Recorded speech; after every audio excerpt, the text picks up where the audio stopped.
guys, Vinay here with Remax and TorontoRealestateGenius.com. Welcome to another edition of the Genius Market Report, where we'll be summarizing the Toronto Real Estate Board sales figures from April of 2020. Just before we get into the information, I wanted to remind you that if you find this information valuable, you'll want to go check out my Instagram at Toronto Real Estate Genius and give me a follow, because I also release a mid-month market update and other exclusive information to my followers on a daily basis that you'll definitely not want to miss. Now let's start by looking at the sales in April of 2020 and compare them year over year. April is the first full month affected by COVID-19. Remember, in March, it was only the second half that was really affected. In March, you can see sales are down 67% to 2,975 compared to last year's 9,005 sales.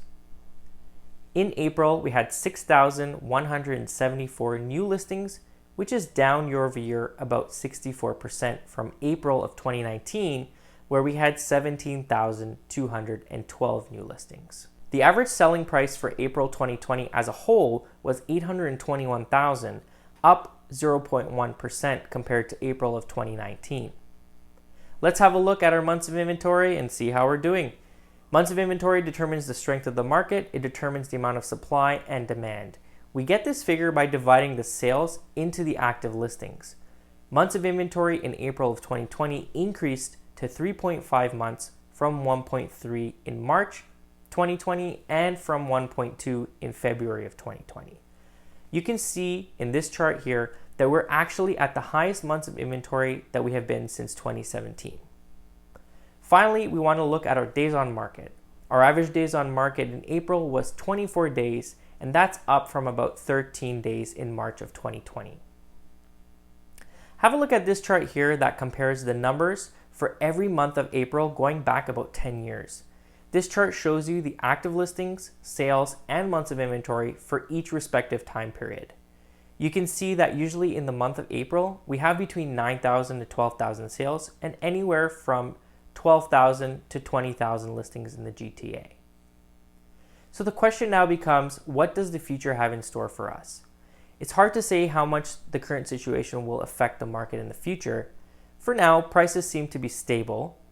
I think that as we start to open back up in the month of May, we'll see more opportunity and sales start to increase well past the number we experienced in April. I would like to mention that in April, my brokerage has still been reporting an average of 20 trades per day and about 130 appointments being booked every day. This is a good indication that even in the current climate, people are still out buying and selling, and we are likely in for a quicker than anticipated recovery.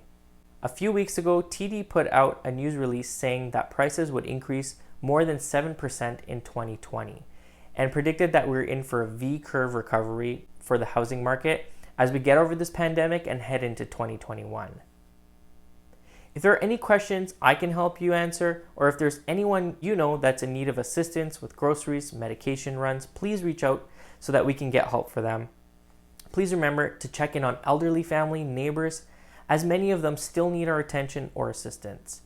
Thank you for tuning in to this month's Genius Market Report. Remember that now, more so than ever, who you work with makes all the difference. Don't forget to follow me on Instagram and on Facebook at Toronto Real Estate Genius. If you found this information useful, please subscribe to my channel and share this video with your friends and your family. Until next time, ciao for now.